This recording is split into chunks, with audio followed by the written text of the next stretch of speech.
Hello everyone, and welcome to this first video, which is like our week in review for this karma cleansing challenge that we're offering. I thought it would be nice to look back at some of the teachings and meditations during the first week to help support you in your personal practice challenge and in your karma cleansing challenge. So there are about 50 people who have signed up for this. And I know that people will be taking it on different levels and maybe coming to some of the sessions. If not, some will be coming to all of them.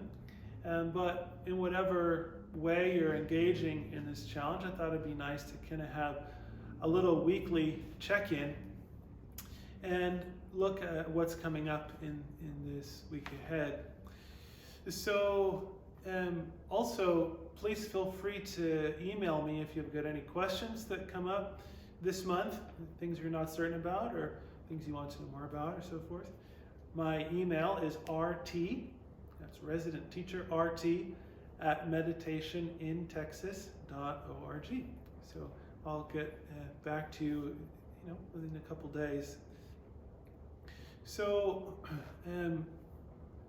when we started off on Sunday last week, maybe the first Sunday in January, I explained that in the Kadampa tradition we have this annual practice of retreat, taking some time out during the month of January for retreat. But living in a city and with our normal life's activities, especially with COVID and maybe more things happening in your home with children than before, it can be perhaps nearly impossible to think about the idea of doing retreat. But I encourage you to think about what some of the elements of retreat are and how you could incorporate any one or two or more of these elements of retreat into your daily life and into the development of your meditation practice. And generally we could say that retreat means to withdraw, so that we can enter more deeply into meditation and prayer. And I think this is a wonderful thing to think about at any time during our life. How can we really withdraw specifically from mental busyness and distraction so that we can enter with more focus into whatever meditation and practice of prayer we may be doing. So you can read about the 6 branches of tranquil abiding that are presented in the book Joyful Path of Good Fortune, and kind of try to take some of the spirit of these instructions this month. Again, I suggested that you make some personal challenge for yourself, and I've gotten a few emails from people letting me know what their intention is for this month. One of them, I won't name names, one of them is to reduce their video game playing because they found it to be a huge distraction, actually, taking up so much time. And then there's that guilt factor, isn't there, that when you spend so much time doing something that is maybe not the best use of your time, then you compound on this guilt and suffering. So anyway, we don't have to, we can become free from this kind of experience by making some judicious choices about our daily activities and freeing up more time for other healthy and meaningful activities, particularly for our meditation challenge this month. One thing in particular about purification that I mentioned was we do not enter into any guilt or judgment. In that, regret is very different from guilt. Regret is just, for instance, thinking, oh, I wish I hadn't done that, or that was not a good idea. And then guilt is saying, I'm a bad person for this. They're two very different states of mind. Regret, of course, is very healthy and helps us to change and improve ourselves, whereas guilt is incredibly limiting and destructive. And so I kind of brought brought this up and will continue to bring it up over the month. So I also explained that purification practice has 4 powers. There's 4 components, we can say, that makes any particular practice a purification practice. So, for instance, here's an image. This is an image of the 35 confession Buddhas. 35 confession Buddhas. And there's a practice of purification that involves reciting the names of and making a prostration to each one of these Buddhas, however many times we wish. So we could do 1 to each, we could go in several rounds, or we could do 10 to a few, and then the next day do 10 to another. It's up to you. But in this practice of the confession Buddhas, the 4 opponent powers are contained within this practice. So I'm mentioning it because it's a very popular Kadampa practice, and it's explained in this book, The Bodhisattva Vow.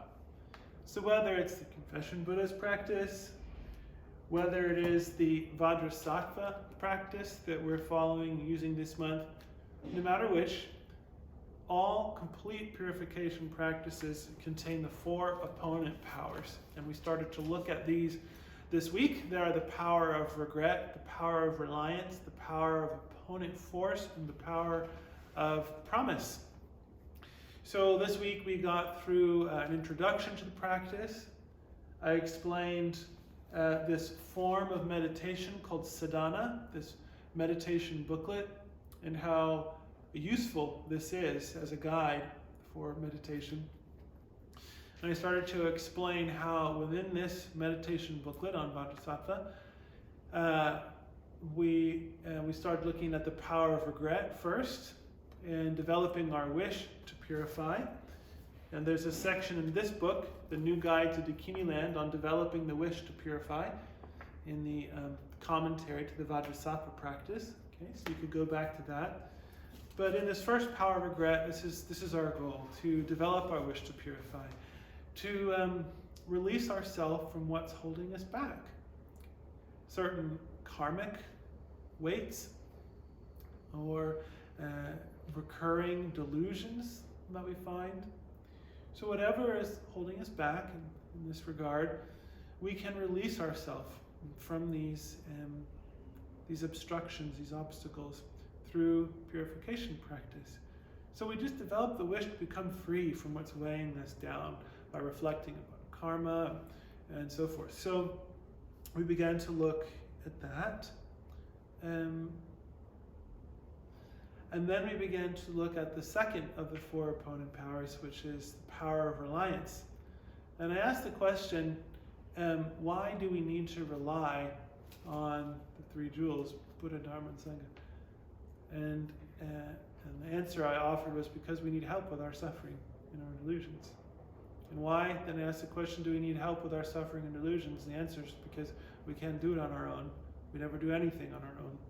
We can barely find our own way out, of our own situations. So then I asked the question, well, who can help us with our delusion and our karma? Clearly, this is Buddha. Buddha's purpose is to help us purify, transform, cleanse our mind, and specifically the Buddha Vajrasattva. There's a special, as we say, function, a special purpose. The significance of Vajrasattva, we have an image here, the significance of this form of Buddha is to communicate purification, to enable us to purify through visualizing and meditating on the mantra of Vajrasattva. So we began to look at this reliance. And it's through the power of reliance that we can continue on in our purification practice. So, I also did explain about karma. You can go back to Introduction to Buddhism or Joyful Path of Good Fortune to read about karma. Very, very important. It's the core, really, of the entire Buddhist path, and will motivate us to purify. last thing I'll mention is that coming up, we're going to look at visualization. So today, Sunday, maybe when you get this video, Sunday's already passed. So today, Sunday, we will be looking at, or if you're watching it later, you have already received a teaching on visualization. Because in this practice, we visualize many different things. Visualize Vajrasattva above our crown, and we have special visualizations that go together with the mantra recitation. So I thought it would be useful to explain how do we actually engage in the meditation on visualization and improve and build up our visualization practices. So I'll explain about that. And then on Tuesday, I will explain the mantra recitation. So we're going to look at mantra and the different visualizations we can do. And I believe we'll do that on Tuesday and Thursday. And then the following Sunday, we'll get into the power of promise. So just slowly going through these 4 opponent powers. So anyway, I hope this little recap is helpful to jog your memory and reminds you of some of the kind of key points from this first week. I hope that you've enjoyed participating in this challenge in whatever way that you are. As the weeks go on, I hope that you feel more and more kind of inspired and energized and encouraged in the practice. And again, it's helpful to know that we're doing this together. Although we're at a distance, we can't physically meet, of course, right now, but through our intention, we're collected. And that's powerful, Just one kind of wish alone is good, but when we gather together in a group like this, then the positive karma that we create together is exponentially more beneficial. So you can remember this, that there's about 50 of us or so engaging in this, and that we're together. You can imagine that and remember that to be encouraged. So thank you so much, and I wish you a wonderful week.